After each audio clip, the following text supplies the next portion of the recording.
Hello and welcome. I'm Lorianne Lumbee with Authentic Freedom Academy, and this is our Friday spiritual service. Today is Friday, August 6th, 2021. And I just want to thank everyone for being here today, those that are here live and those who will join via the archived recording at another time. So let's take a few moments and allow ourselves to arrive in this space. So I'll invite you to close your eyes and to draw your awareness into the center of your heart. Allowing that rhythm of your heartbeat to remind you that you're alive, that you're here, that you're well.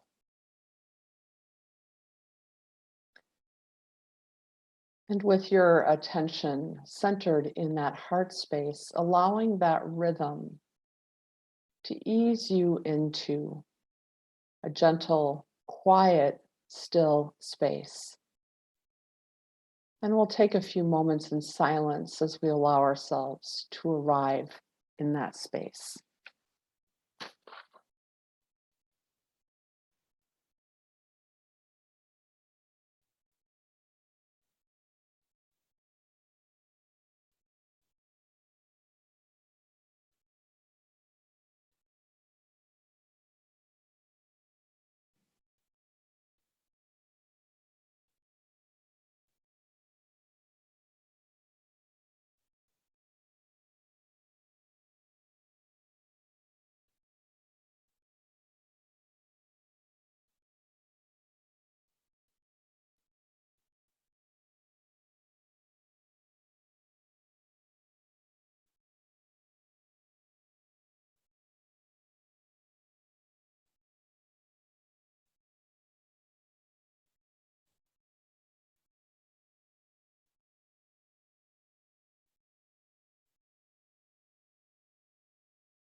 And as we allow ourselves to land in that still space, I want to share with you a reading from Luke's Gospel. And this is from chapter 9. Then Jesus called the 12 together and gave them power and authority over all demons and to cure disease. And he sent them out to proclaim the kingdom of God and to heal. He said to them, "Take nothing for your journey, no staff, nor bag, nor bread, nor money, not even an extra tunic. Whatever house you enter, stay there and leave from there. Wherever they do not welcome you, as you are leaving that town, shake the dust off your feet and walk away." So the 12 departed and went through the villages, bringing good news and curing diseases everywhere.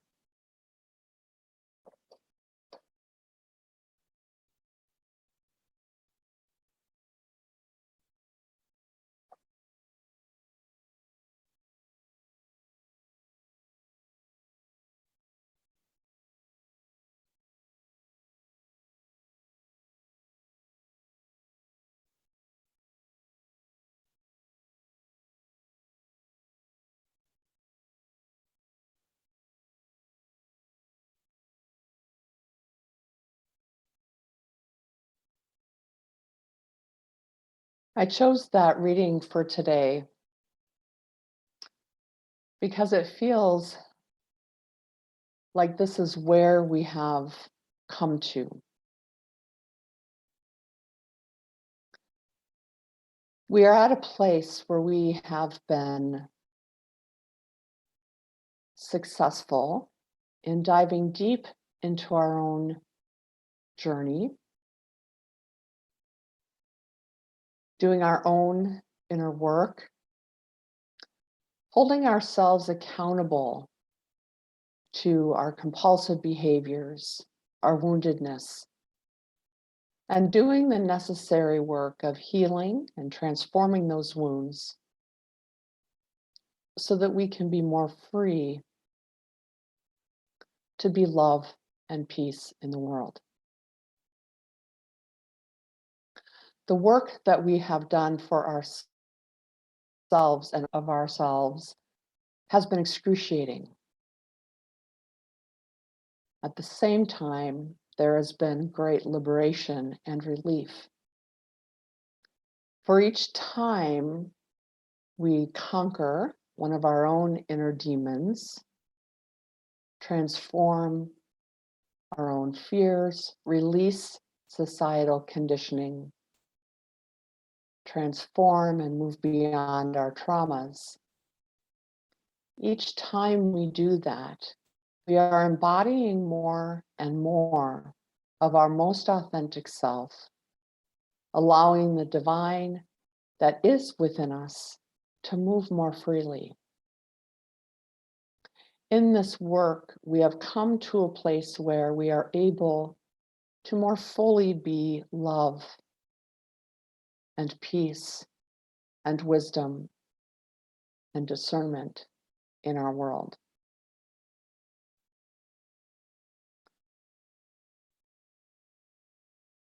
It seems as if we are those who have gone before. We have done this work as a training in preparation for where we find ourselves at this place in our human evolution.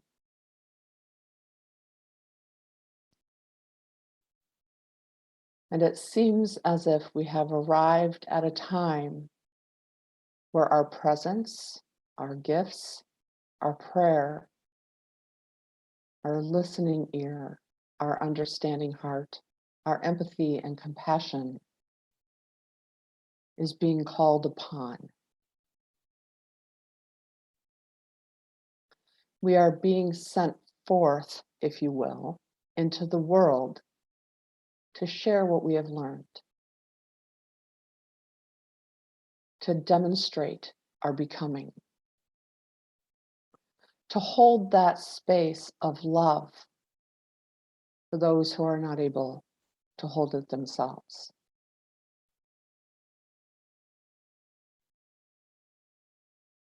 The service that we are called to is a different kind of service than the ways in which we've been conditioned. This is not about sacrificing ourselves for the sake of others. Neither is it about forsaking our own needs to take care of others, nor are we the rescuers, and neither are we the mind changers. It is not our job to save the dying world. It is not our job to enable people in their compulsions, their habits, their addictions, their fears, their projections. Instead, it is our job to be love. And to be that love in our own unique way, relating to our own unique gifts and calling. This week, the word that has been in my face over and over and over is the word triage. And this, it seems, is what we are being called to. To be ready for those in search of guidance, support, comfort. Most importantly, to be ready for those who are looking for tools. Because again, we are not here to enable. We are here to provide example and resources through which others can begin to take responsibility for their own woundedness and do the necessary work of healing and transforming those wounds so that they are not drawn into the quicksand of a world in chaos.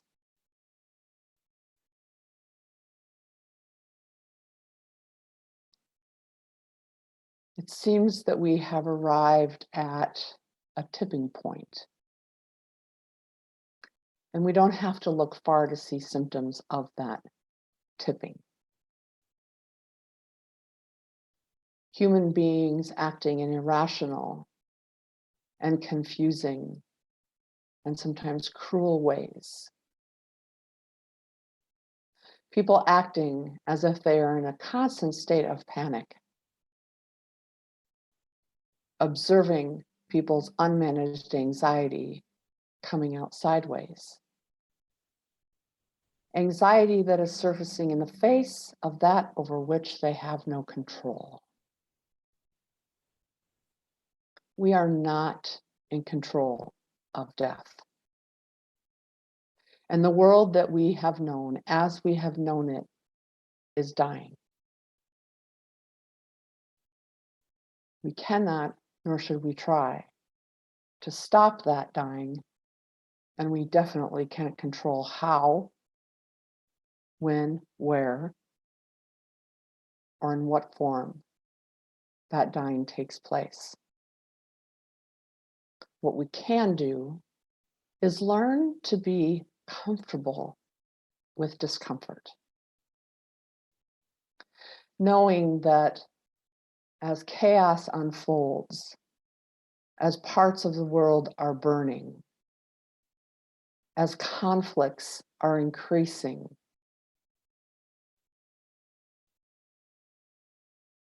sitting in that place of rapt wonder, detached observation, and taking responsibility for the ways in which the external world might trigger our own anxiety or the wounds that remain unhealed. Taking responsibility within ourselves for how we respond to what's happening in our world. Reaction comes out of fear. Response comes out of discernment and wisdom gained through quiet mindfulness and observation. Reaction sparks more fear. Response creates openings, gives us ways to move about and manage the falling apart of what we have known. Our job is to do this for ourselves and to be ready for those who will begin to seek or will seek again for the support and tools that we have cultivated within and for ourselves. We are in a time of quickening, and we are in a time of winnowing. Many will cling to what they know. Many will react out of that fear. Our job is to not get wrapped up in that, but to stand back and watch and allow. Here we are invited to be support for one another and support for those who will be seeking our help. And that help, again, will take many forms depending on our own unique giftedness. I know for myself, one example was my Monday, which originally had nothing scheduled and ended up being about 7 hours on the phone, handling one triage call after another, after another. Work that I am happy to do for those who I know are doing their work.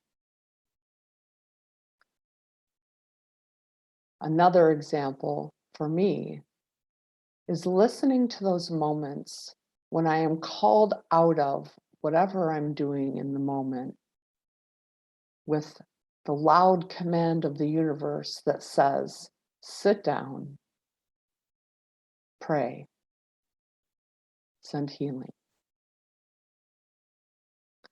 Sometimes I've given a face and a name, but most of the time it's just general healing for our world that is breaking apart.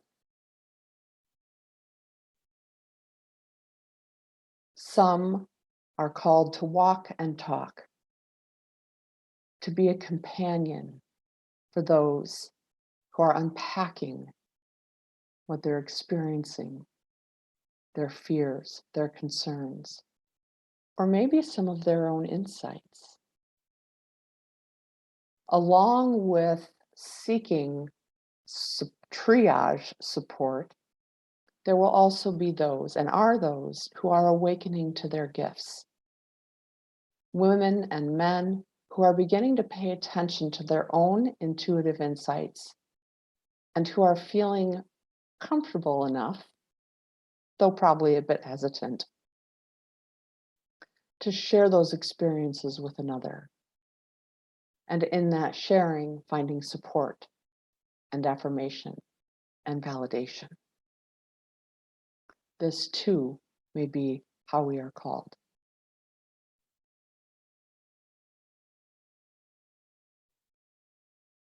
It's an exciting time, and it's a terrifying time for some.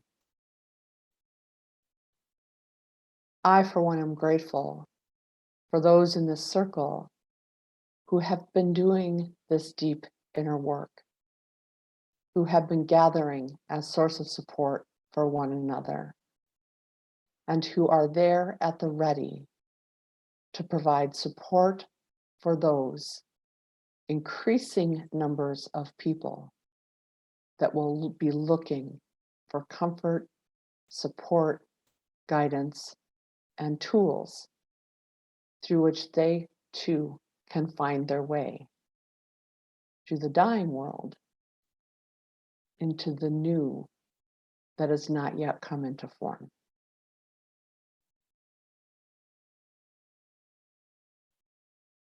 The support that I received for us today through the Isis Oracle came with two faces. The first is the face of the Lady of the Stars, specifically the star Sirius, and the energy of Sirius is a high, very high vibrational energy. It is an energy that the Egyptians and other ancient cultures were highly attuned to.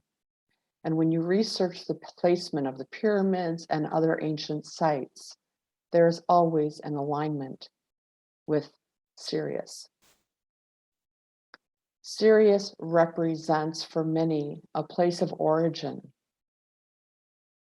an energy that is of love, is expansive, and is of a much higher dimension than how we have been living on this plane.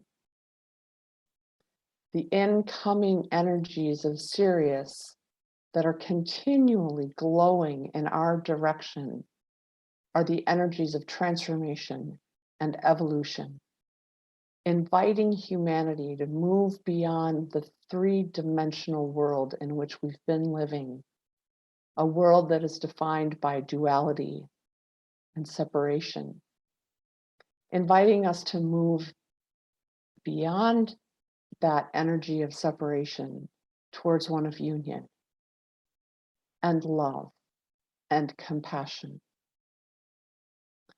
The Lady of the Stars, the priestess of Sirius, invites us to remember